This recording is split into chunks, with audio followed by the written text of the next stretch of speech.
In 1964, an American high school student named Randy Gardner decided to do something science said was impossible.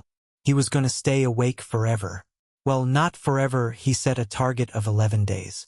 No sleeping pills to help, no gimmicks, just the challenge. How long can a human stay awake? What happens to your mind when you never close your eyes? For the first few days, nothing terrible happened. He felt tired, sure. Bored, definitely. But he could still function. He could still play basketball. He could still think. It seemed possible that sleep was optional, just something your body wanted, not something it needed. By day 5, that illusion fell apart. His mood started to collapse. Small things made him irritable. He couldn't concentrate for more than a few minutes. He'd start a sentence and forget where it was going. His memory was shot like someone had ripped a few files out of his brain. But something weirder started too. Around day 3 and 4, when most people hit 72 hours awake, the hallucinations began. He started seeing things that weren't there. His brain was making up problems to solve, just to keep itself busy. By day 7 and 8, his cognitive abilities were genuinely deteriorating. He couldn't do simple math. His speech started to slur. He was angry and paranoid, convinced his friends were against him. His body was breaking down. He couldn't coordinate his movements properly. His eye tracking got worse. And the weird thing was, he knew it was happening, but he couldn't stop it. He stayed awake for 11 days.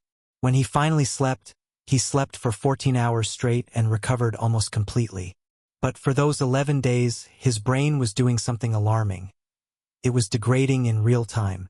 Here's why. Sleep isn't optional. It's not a luxury your body wants.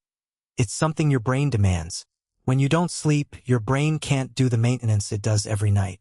It can't consolidate memories from the day into long-term storage. It can't process emotions. It can't clear out the metabolic waste that builds up during waking. The more you stay awake, the more this damage compounds. After about 24 hours without sleep, you're cognitively impaired, your attention, your reaction time, your ability to make decisions. Being awake for 24 hours is roughly equivalent to having a blood alcohol level of 0.1%. You're drunk, essentially, and you probably don't realize how drunk you are. By 36 to 48 hours, most people start hallucinating. The brain is so exhausted it starts generating false signals. You see things moving in your peripheral vision that aren't there, or hear voices or feel phantom sensations. It's your brain's version of static, and the higher brain is desperately trying to make sense of it. Beyond 48 hours, the cognitive decline accelerates. Your memory gets worse. Your decision-making collapses. You become emotionally unstable, mood swings can be violent. Your motor control suffers. The parts of your brain that handle reasoning and impulse control start to shut down. And here's the really dark part. Your body tries to force you to sleep. After about 30 to 40 hours awake, you start experiencing microsleeps. Your brain just shuts down for a few seconds without your permission, even while your eyes are open. You blink and suddenly 3 seconds have passed. Your brain is literally crashing despite your will to stay awake. So theoretically, you can't actually stay awake forever because your body will force unconsciousness on you. Sleep is non-negotiable.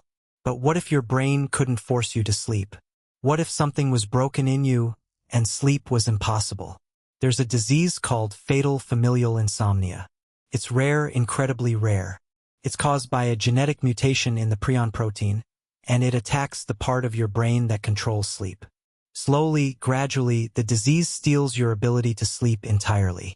And the people who have it don't get to just stay awake like Randy Gardner. Instead, they experience what Randy experienced but far worse, and it doesn't stop. Early symptoms include sleep problems, heightened anxiety, and minor cognitive problems such as mild memory impairment and changes in mood and behavior. Late symptoms include complete inability to fall asleep, hallucinations, progressive memory loss, loss of critical thinking, and autonomic dysfunction including heart rhythm problems and difficulty regulating body temperature. Osmosis. And then, about 15 months after symptoms begin, victims die. Some die sooner. Others suffer for as long as 3 years. Amusing planet. It's like Randy Gardner's 11-day nightmare, but it never ends, and it's fatal. What's remarkable is that FFI proves something science had speculated about for a long time. Sleep isn't just nice to have. Sleep is biological imperative. Without it, your brain doesn't just get tired. It degrades, it fails, and ultimately it dies. Randy Gardner recovered because he slept. The people with fatal familial insomnia can't. And that difference, that choice, that ability to close your eyes and rest is the difference between surviving and dying. So every night when you go to sleep, your brain is doing something that looks like nothing. It looks like you're lying there, unconscious and useless. But you're not. Your brain is filing memories, processing emotions, clearing toxic waste, repairing damage. It's doing the work that keeps you alive. And if you ever doubt that sleep matters, just remember Randy Gardner.